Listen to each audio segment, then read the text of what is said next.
영업적으로 이제 진행하기 위해서는 보통 이제 영업사원이 많을 수도 있고 아니면 대행사의 영업사원이 많을 수도 있잖아요. 근데 이 영업사원마다 말을 하는 게 다 틀려지면 안 되다 보니까 본사 차원에서 상담 매뉴얼은 필요합니다. 그러니까 이 매뉴얼이 뭐냐면은 보통 예비 창업자들이 질문을 하는 것들은 다 비슷하기 때문에 이렇게 질문을 받았을 때는 이렇게 답변을 하라라고 해서 본사가 기준 가이드를 주는 거죠. 그러면 이제 각각의 상담자들이 지속적으로 상담을 하다 보면은 원래 매뉴얼상에 없었던 내용들의 문의가 들어올 수 있잖아요. 그러면은 즉답이 아니고 본사에다가 얘기를 한 다음에 아니면은 본사 내부적인 회의를 통해서 이렇게 진행됐을 때는 이렇게 답변 드리는 걸로 정리를 하겠습니다라고 어느 정도 내부 규정이 되어 있어야 돼요. 그 내부에 정확한 기준이 있는 상태 내에서 이렇게 답변을 가야지 어쨌든 크게 분쟁이 없습니다. 그래서 실질적으로 가맹 희망자를 위해서는 상담 매뉴얼도 있어야 되고 DB 관리는 해야 되는데 이 DB 관리라는 게 아까 말씀드렸다시피 개인으로 하면 안 되고 회사 차원에서 관리할 수 있는 DB 관리가 있어야 됩니다. 그래서 지금 이제 이게 상담자 관리에 대한 부분을 제가 잠깐 설명을 드리는데 예를 들어서 상담자에 대한 부분은 보통 연락이 오면 이름이랑 휴대전화 번호 정도만 오거든요. 이 실질적인 그 사람 이름을 뭐 홍길동이라고 쓰고 이 접수 받는 사람이 홍길동이라고 쓰고 접수 이름 뭐 오늘로 하겠습니다. 이렇게 해서 뭐 전화번호나 기초 정보를 하는데 여기서 제일 중요한 게 사전정보 제공일이라고 해서 이게 뭐냐면은 정보공개서, 가맹계약서, 임금가맹점 현황 문서를 이 예비 창업자한테 빠르게 주고 이분이 충분히 검토하실 수 있는 사일이 지난 다음에 가맹계약을 쓰시고 가맹금이나 가맹비를 예치를 받고 뭐 이렇게 법률적인 절차를 진행할 수가 있거든요. 그래서 요 내용을 당연히 이제 DB 상담 통화를 통해서 이런 자료를 받으실 이메일을 받으신다든지 그리고 뭐 이제 실제 통화를 해보시면 다 확인이 가능한 부분들을 어느 지역에서 하게 될 거고 뭐 이런 식으로 집은 뭐 어디고 뭐 창업자는 등급이 이제 저희는 A 등급은 계약 확률이 높고 B 등급은 이제 평균적이고 C 등급은 보통 그냥 의미 없는 것들 뭐 부동산이라든지 의미 없는 정도였고 실질적으로 이 사람들이 뭐 온라인 광고를 받고 했는지 오프라인 광고를 했는지 막 박람회였는지 이런 식으로 유익 경로를 해야지 이후에 통계 분석에서 확인할 수 있고요. 그래서 이 담당자는 실질적으로 누가 어떻게 할 건지 누가 담당자인지를 이렇게 설정을 합니다.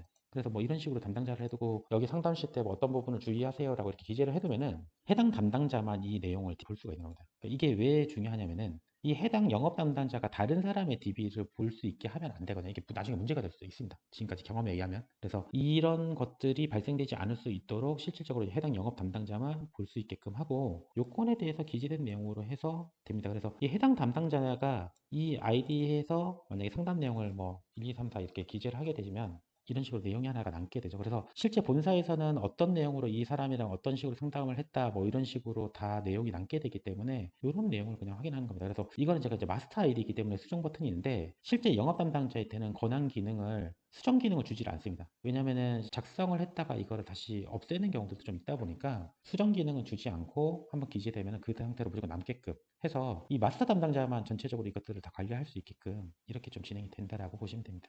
말씀드렸던 이 가맹 영업 단계에서는 사전 정보 제공이란 부분은 영업 개개인 담당자나 대행사한테 맡기면 안 되고 이건 무조건 이제 이 가맹사업법 위반행위가 제일 크다 보니까 무조건 본사가 진행을 해야 되는 거고요. 그리고 이 상담 과정에서 마케팅에서 제안했던 사업 제안서랑 사전 정보 제공 이 자료를 같이 보내고 14일이 지나고 나서 가맹 계약을 쓰시든지 아니면은 가맹 예치를 받으실 수 있다.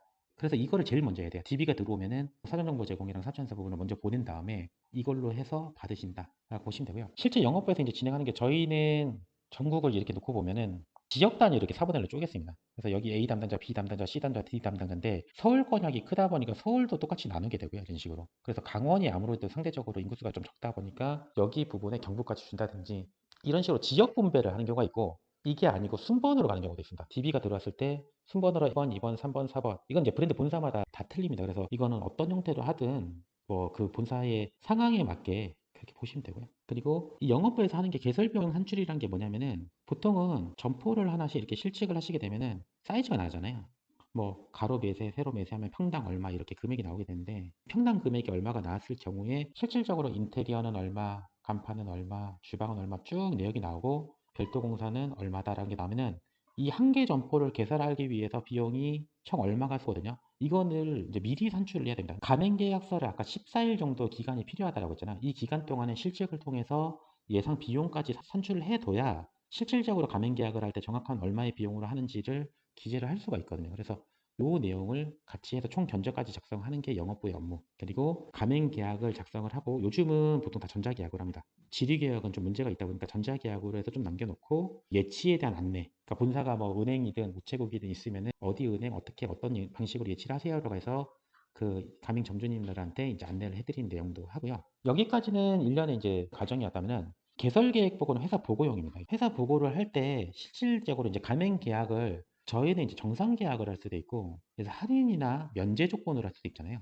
아니면은 점주가 본사에 공사를 의뢰하지 않고 자체 공사를 진행하는 경우들도 있을 수 있고, 그러니까 이런 경우가 있으면은 이 건에 대한 내용을 다 자료로 남겨야 됩니다. 아까 제가 이제 보여드렸던 전산의 이유가 왜 저 전산이 있냐면은 실질적으로 나중에 오픈하고 이후에 분쟁이 발생되면 문제가 될 수 있는 부분들이 좀 있다 보니까 증빙해서 이제 자료들을 다 남기는 겁니다. 그래서 여기에 있는 것들이 아까 보시면은 잠깐 비용을 좀 얘기해 드리면은 저희가 상담자 관리해서 실질적으로 점포 실적 체크로 들어가면 여기에 쓰게 돼 있습니다. 예를 들어서 기존에는 어떤 업종이었고 아까 이제 영업부에서 쓰셨던 게 실제 영업 상태는 기존 폐업상 기업 면적은 몇 평이고 가로 세로의 점포 모양은 어떻게 되고 내부 구조에는 기둥이 있는지 없는지 점포 방향은 어디 있는지 천정은 냉난방기나 뭐 이런 부분들 때문에 하는데 층고가 얼마나 되는지 1층인지 환기 시설은 있는지 없는지 장비 반입은 이제 주방 냉장고 때문에 그런 건데 어디로 들어가는지 창문이 있는지 없는지 주차는 어떻게 해야 되는지, 매장 내 들어와 있는 전기는 몇 킬로인지, 이거 제가 이제 서두에 설명드렸지만, 해당 점포에 전기가 몇 킬로 들어와 있느냐에 따라서 우리 브랜드가 총 써야 되는 게 만약 10킬로다. 그러면은 7킬로 들어와 있잖아요, 여기서는. 그럼 3킬로 승합해야 되는 겁니다. 근데 그때 제가 얘기 드렸듯이 매장을 운영하다 보면은 분명히 전기기구들은 더 추가적으로 사용하기 때문에 5킬로 정도 승합한다라고 하면은 12킬로 정도 쓰시겠죠. 그리고 출입구 위치는 전면인지, 뭐 계단이 있는지 없는지, 그리고 실제로 노후 상태라든지 이런 걸 다 봅니다. 그래서 이 부분은 예전 이제 거의 큰 문제가 없는데 실질적으로 있는지 없는지를 보고 업종에 따라서 근생활 일종인지 이종인지 판매업인지에 따라서 이게 허가가 나고 날 수도 있고 안 날 수 있는 부분들이 있다 보니까 이거를 영업 단계에서 이미 다 체크를 해야 되는 거예요. 그리고 실질적으로 이제 들어갔을 때 점포에 들어갈 때 상하수도가 실수가 있냐 없냐, 그리고 호 작업이 가능하냐, 구멍 벽체를 뚫는 작업이 가능하냐 뭐 이런 건데, 그래서 어떻게 연결하면 되고 바닥은 점포 바닥은 어떻게 할 거고, 그리고 뭐 증기설은 어떻게 할 거고 뭐 이런 식으로 다 지금 써 있죠. 간판은 사이즈가 몇이고 돌출은 어떻게 해야 되고 뭐 실사 부착이 가능한지 뭐 구청에 대한 사인물 규정이라든지 이런 것들을 다 확인하는 겁니다. 그러니까 이게 아까 14일이라는 기간 동안에 보통 점포 실측이 들어가고 나서 이후의 모든 상황에 대한 부분들을 다 확인한다라고 보시면 돼요. 그래서 만약 이제 소방을 해야 되는 상황이면은 스프링클러가 실제로 이제 도면 변경에 따라서 설치해야 되는지 뭐 이런 것들을 다 따지는 거니까, 그래서 이런 내용들을 보고 덕트는 뭐 어디고 관광기가 필요하냐 안 하냐, 그럼 천정량은 몇 평대로 할 거냐, 이런 내용들을 다 포함을 하는 거고요. 그래서 실질적으로 정면, 좌측면, 우측면, 후면은 뭐 이런 식으로 돼 있고 실제 사진은 이렇습니다라고 해서 뭐 이런 식으로 찍는 거예요. 그래서 이렇게 영업 단계에서는 다 가져간다라고 보시면 됩니다.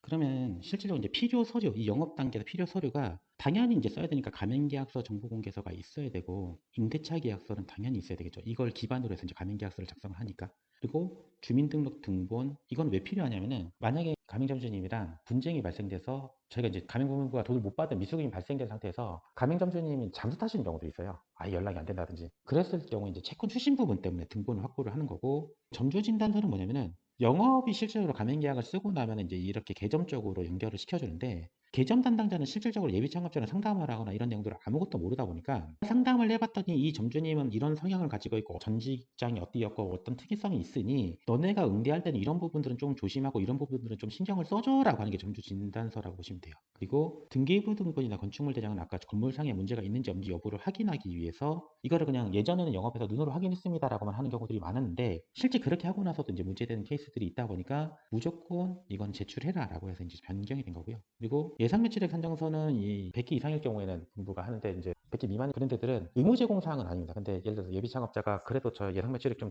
산정해서 줘보세요라고 하면은 요청을 하면 줘야 되거든요. 그래서 요 부분들을 줄 때 산정을 영업부가 엉터리로 줄 수도 있잖아요. 그래서 본사가 산정하는 산정식이 있습니다. 그래서 그 산정식대로 정확히 했는지를 보고 실질적으로 그 어떻게 산출했는지를 본 다음에 이 자료 줬습니다 라는 게 나가야 되고, 이렇게 점포가 하나가 들어가게 되면은 지도를 이렇게 그려주거든요. 근데 보통 뭐 반경 500m, 1기 300m 등등이 많은데 점주 입장에서는 무조건 크게 그려주기를 원하고 본사 입장에서는 작게 그리려고 하죠, 기준점을. 근데 이건 이제 상담을 하다 보면 영업부에서 이 사람이 나 여기까지 상권 안 주면은 나 계약 안 할래요 하는 경우들도 있어요. 그러다 보면 영업부가 허가 안 받고 본사 허락 없이 그냥 이렇게 줘버리거든요. 근데 이러다가 이제 영업사원이 그만둬 버려요. 퇴사하고 나서 실질적으로 이제 재계약을 쓰러 갔더니 여기는 충분히 거리가 떨어진 곳이라 이쪽에 입점을 할 수 있는데 이미 영업지역 표시도를 이렇게 그려져 보면은 이 영업지역 표시도라는 건 본인 이 가맹점 해당 가맹점의 영업권을 보호해 줄 테니 이 안에는 안 들어가겠습니다. 우리 직영점이나 이유 가맹점 안 들어가겠습니다. 이렇게 넓게 그려져다 보니까 여기 입점을 못 하는 거예요. 원래는 들어갈 수 있는데 8차선이 있고 완전히 여기 뭐 지하도가 있어서 끊기고 이런 자리에서 상관이 없는데도 못 들어가는 케이스거든요. 그래서